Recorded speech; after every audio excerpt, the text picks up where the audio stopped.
எந்த இடம் என்பது ஸ்டேட்டஸிலே பார்த்துக்கொள்ளலாம். ஐயருமலை ரத்னகிரீஸ் ஆலயத்தில் மலை அதாவது கிரிவலம் செல்லும் பாதையில் நான்குதோறும் கடந்த 1.5 மாதங்களாக மயில்களுக்கு உணவுகள் வழங்கி வருவது வழக்கம். அதேபோல் இந்த பக்கட்டும் பாருங்கள், மயில் சாப்பிட்டு கொண்டிருக்கிறார்கள். நேற்று சோமவாரம் மேகமூட்டமாக இருந்ததற்கு காரணம் முருகன் வாகனம் மயில் என்பது உறுதியாக கூறலாம்.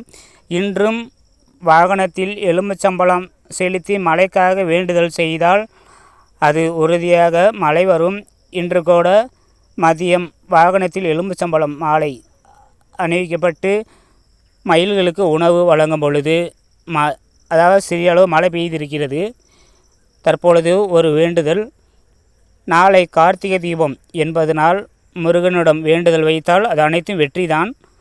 இன்று இரவு நல்ல மழை பெய்து, அதாவது மழை ஓரளவு கூலிங்காக இருக்கும் வகையில் மழை பெய்து நாளை தீபம் கார்த்திகை ஏற்றுவதற்கு முருகன் வாகனம் பொன்னோட நீ சுமந்து செல்லும் முருகனோட தந்தையோட ஆலயத்தை கூலிங்காக ஆக்குவதற்கு நீங்கள்தான் அருள் புரிய வேண்டுமென வேண்டுதலுடன் தற்பொழுது இன்று தீவனம் போடப்பட்டு தற்பொழுது இந்த வீடியோ.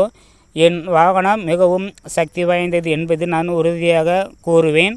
ஒரு உதவி இல்லை, பல நபர்கள் உதவியால். அது இல்லாமல் பார்த்திங்கன்னா ஒண்டியில் இழுத்து குலுக்கும் பொழுது கூட நல்ல உள்ளங்கள் மட்டும் உதவி செய்ய வேண்டுமென முதலில் பிரார்த்தனை செய்த பிறகுதான் ஒண்டியில் எடுத்து குலுக்க ஆரம்பிப்பேன்.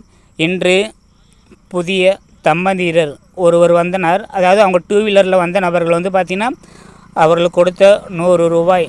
ஆனால் காரில் கழுத்து நிறையா கை நிறையா நகைகள் அணிந்தது கூட 1 ரூபாய் தருவதற்கு கூட அவருக்கு மனம் இல்லை. இதே நிலைமைதான். ஆனால் எனக்கு அதை பற்றியெல்லாம் கவலை இல்லை. தமிழகத்தில் எவ்வளையோ பேர் பணக்காரங்க நல்ல உள்ளங்களாம் இருக்கிறார்கள். உறுதியாக அவர்கள் மூலியமாக உதவி கிடைக்கும். இன்னும் தொடர்ந்து பல சமூக சேவை, மயில்கள் குரங்குகளுக்கு உணவு போடுவதே என்னோட பணியாகவே இருப்பேன். ஓம் நமச்சிவாய. வெற்றிவேல் முருகனுக்கு அரோகரா. இன்று வேண்டுதல், இன்று இரவு மழை பெய்தால் பரவாயில்லை, அது முருகன் வாகனம் மயிலுடன் கோரிக்கை.